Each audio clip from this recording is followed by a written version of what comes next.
This is a Durkin Hayes audio production. The Good Samaritan strikes again. The Worry Box. I have this theory that people possess a certain capacity for worry, no more, no less. It's as though a person has a little psychic box that he feels compelled to keep filled with worries. When one worry disappears from the box, he immediately replaces it with another worry, so the box is always full. He is never short of worries. If a new crop of worries comes in, the person sorts through the box for lesser worries and kicks them out until he has enough room for the new worries. The lesser worries just lie around on the floor until there's room in the box for them again, and then they're put back in. They're welcomed by the worries that have been in the box all the time. Hi, guys. Good to have you back. Boy, you should have seen the duds that just left. And they had the nerve to call themselves worries. For a while, I worried that my worry theory was flawed. I was talking to an old gentleman who gives every indication that his worry box is empty. Ed is 93. Do you realize, I said to Ed the other day, hoping to worry him and thereby gain support for my theory, that this new federal budget deficit will add another $1/3 trillion to the national debt?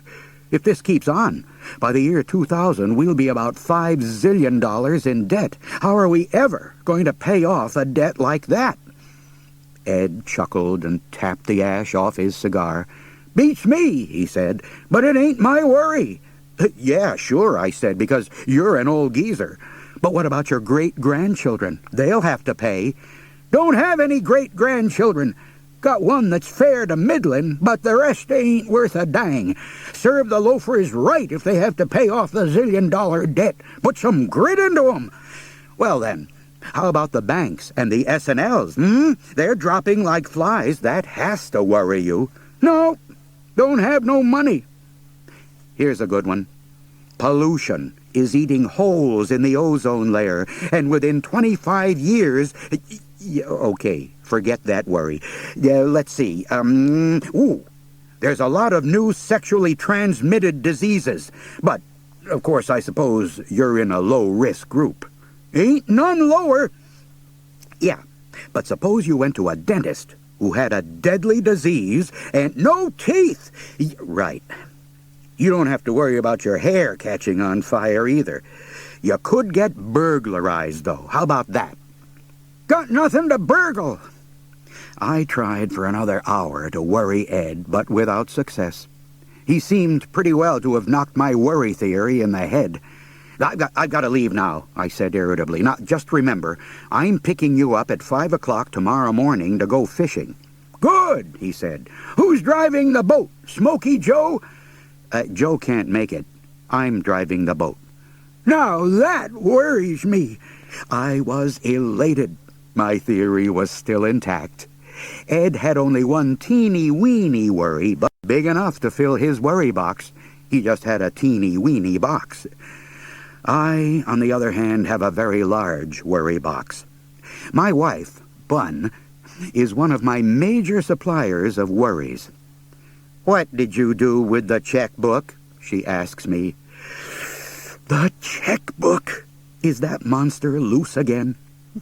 I imagine, at that very moment, an escaped convict is picking it up off the sidewalk.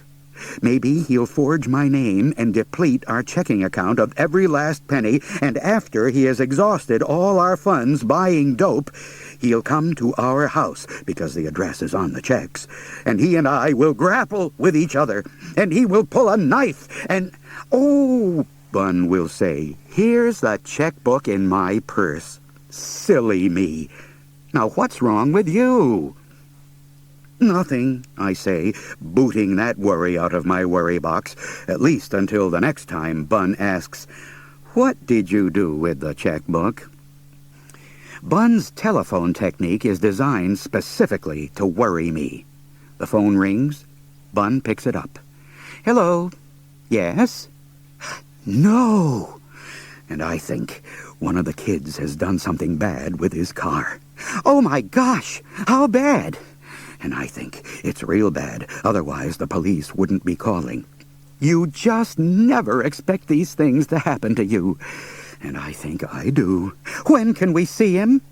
Only during visiting hours, when he'll be wearing either a full body cast or an orange jumpsuit. So, what is it now? I ask, steeling myself to deal with the horrible emergency. Ernie's garage. Ernie said he fixed the car's oil leak with a 30-cent part. Now, what's funny is that to install it, he had to totally disassemble the car. Isn't that amazing? Just a 35-cent part. How lucky can you get? Well, by the way, Ernie says he wants to talk to you about something when you get a chance. Ernie the mechanic wants to talk to me. I know what he wants. He wants my house in exchange for totally disassembling my car. That's what he wants. We're about to join the ranks of the homeless. You see from this example that the old worry about the kid is immediately replaced by a new worry about becoming homeless. I used to pity the homeless. Now I am one. And so on. The worry box is always kept exactly full. Where Bun really excels on worry production for me is on camping trips. It is popularly thought that camping provides a wonderful way to escape from the stresses of modern city life. I myself think this. I can always tell it's time to head for the mountains when I start getting stress cramps in my eyelids. They're quite painful and cause me to go about for days with a startled, somewhat horrified expression.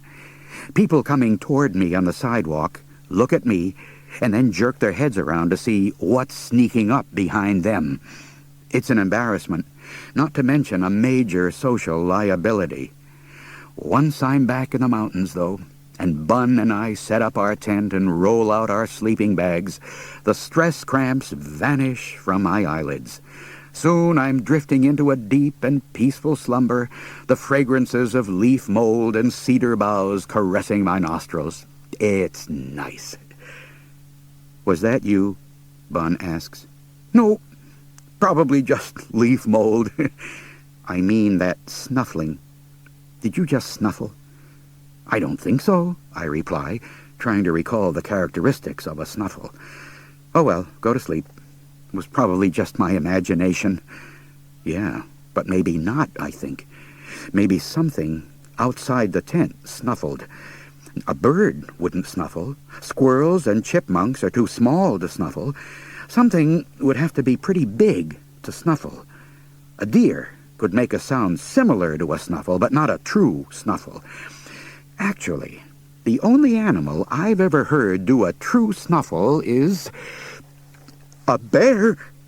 For heaven's sake, what's wrong now? Bun asks. Eyelid cramps. Now here's an interesting aspect of my worry theory. Up to the point where Bun mentions the snuffle, my worry box is neatly layered with worries about the children, work, money, illness, poverty, pestilence, environment, war, the checkbook, famine, etc., each patiently awaiting its turn for my attention. But the instant the snuffle is mentioned, and its source identified as bear, all those other worries are blasted right out of the box by the sudden inflation of the snuffle worry. War, poverty, pestilence, why, they couldn't even be shoehorned back into my worry box. It's so packed tight with snuffle. As with most of my worries, the snuffle turned out to be nothing of consequence. The problem with a major worry, though, is sometimes it can produce the very condition that you are worried about.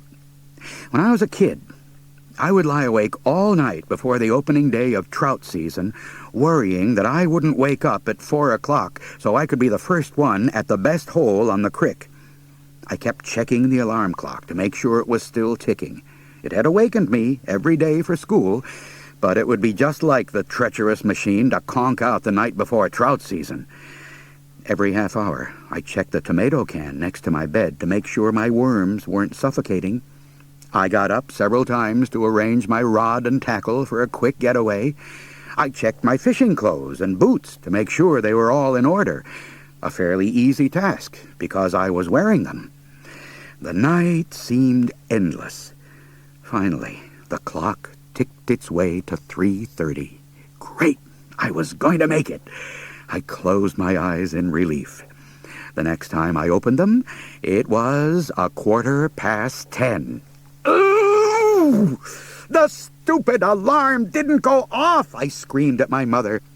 Yes, it did, but you were so exhausted you slept right through it. I thought if you were that tired, you needed the sleep. Sleep! Sleep! I needed to go fishing. Maybe there won't be any fish left in the creek by the time I get there. I've missed the best fishing time of the whole season. Maybe... Why are you looking like that? Mom asked, glancing over her shoulder. Eyelid cramps. I was contemplating modification of my worry theory the morning I pulled up in front of Ed's cabin to take him fishing. My conversation with the old geezer had convinced me that as a person grows older, his worry box grows smaller.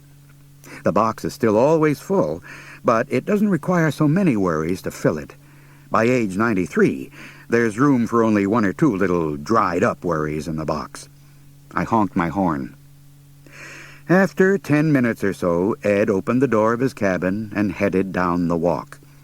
I ate a sandwich, drank a cup of coffee, read the sports page of the paper, and was thinking of taking a nap by the time he got to the car. He seemed in his usual good spirits. "Why are you always so cheerful?" I growled. "Must be because you have so few worries." "No," he said. "It's because every morning this incredibly wonderful thing happens to me." "I'm not sure I want to hear this," I said. "But what is the incredibly wonderful thing?" "I wake up again. Dadgum if that don't make my day." So I guess that's why I put up with the old geezer. It takes so little to please him. And that's one less worry for me.